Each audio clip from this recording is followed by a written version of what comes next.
قال: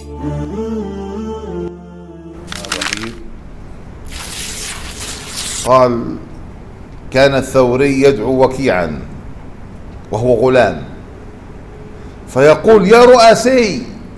قلنا: لأنه من قبيلة رؤاس. تعال، أي شيء سمعت أو أي شيء سمعته؟ فيقول: حدثني فلان بكذا. وسفيان يتبسم ويتعجب من حفظه. إذا كانت النباهة ظهرت على وكيع وهو صغير. فبعض الناس يا جماعة نبهاء، لكن ما المشكلة عندنا في هؤلاء النبهاء؟ نعم، عدم العناية بهم، فبالتالي سيصبحوا من عامة الناس وتذهب النباهة. وإلا هم لا يختلفوا عنا، إلا أنهم اتقوا الله في أولادهم فأصبحوا علماء. ليش مش راضي يطلع لنا علماء؟ لأنه ما في أم تربي، ما في أم تربي على العلم، ولا أب يربي على العلم، ولا أب بيقرأ ولا الأم بتقرأ. فشو بده يطلع ابنك؟ شوفير خلوي، لأنه شايفك يراك أنت ماذا؟ أنت مقبل على الملهيات. ولا حول ولا قوة إلا بالله العلي العظيم. قال ابن عمار: ما كان بالكوفة في زمان وكيع أفقه ولا أعلم بالحديث من وكيع. كان جهبذا، سمعته يقول: ما نظرت في كتاب منذ 15 سنة. إذن هو فقط إذا سمع الشيء يحفظه ولا يحتاج أن يكتبه في نفس المجلس. وانظر، قال: سمعت وكيعا يقول: ما كتبت عن الثور قط، كنت أتحفظ فإذا رجعت إلى المنزل كتبت.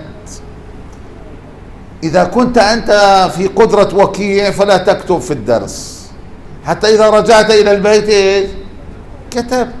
لكن لا أنت كاتب لا في الدرس ولا برا الدرس. السبب أنك لا تقارن بوكيع.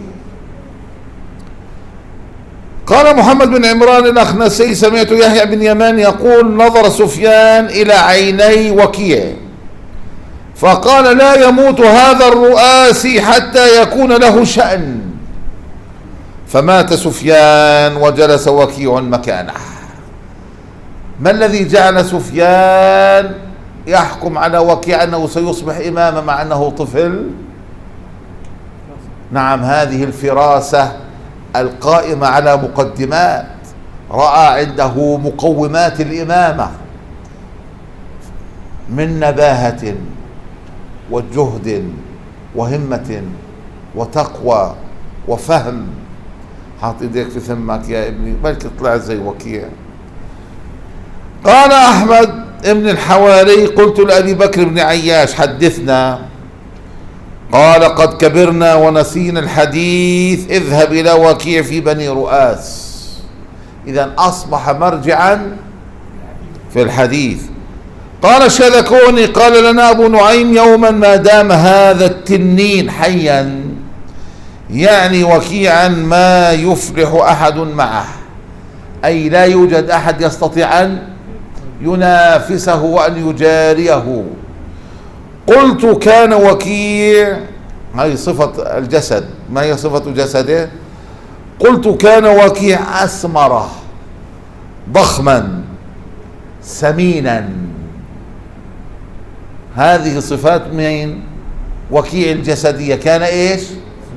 أسمر، مش أسود، أسمر، اللي احنا بنسميه ايش؟ حنطي أو قمحي. كان وكيع أسمر ضخما طويل مليان سمين. وأهل العلم كانوا يخافون من السمن، حتى قال الشافعي: ما رأيت في سمين خيرا قط إلا فلان. وذكر الميني يقال: قال: رأيت الثوري وابن عيينة ومعمرا ومالكا ورأيت فما رأت عيناي قط مثل وكيع. قال المفضل الغلابي: كنا بعبادان، فقال لي حماد بن مسعد: أحب أن تجيء معي إلى وكيع. فأتيناه فسلم علي وتحدثنا ثم انصرفنا.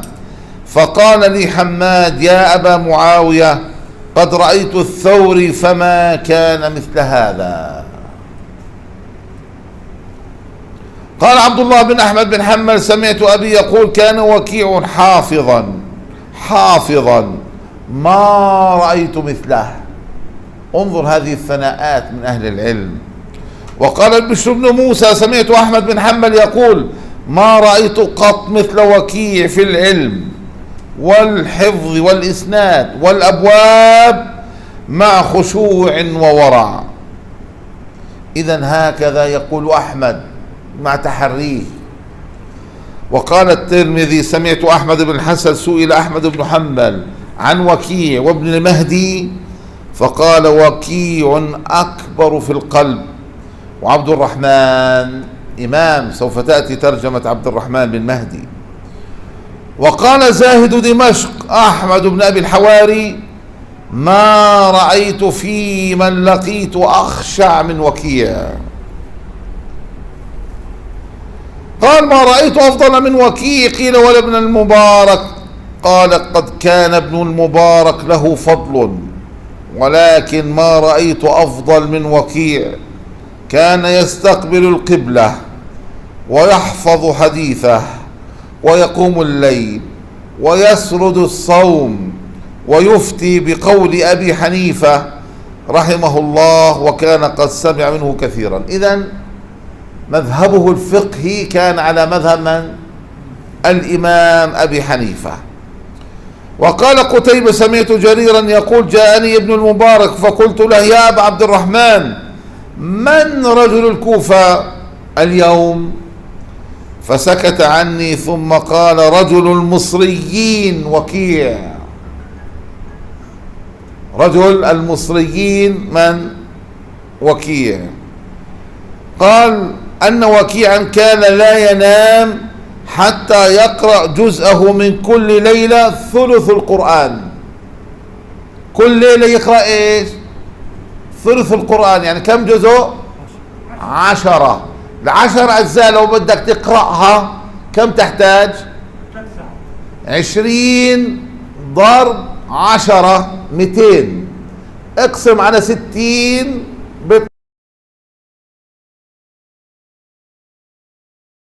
القرآن كل يوم. شو المانع انت؟ ما وراك اشي. انت شو وراك؟ خلوي؟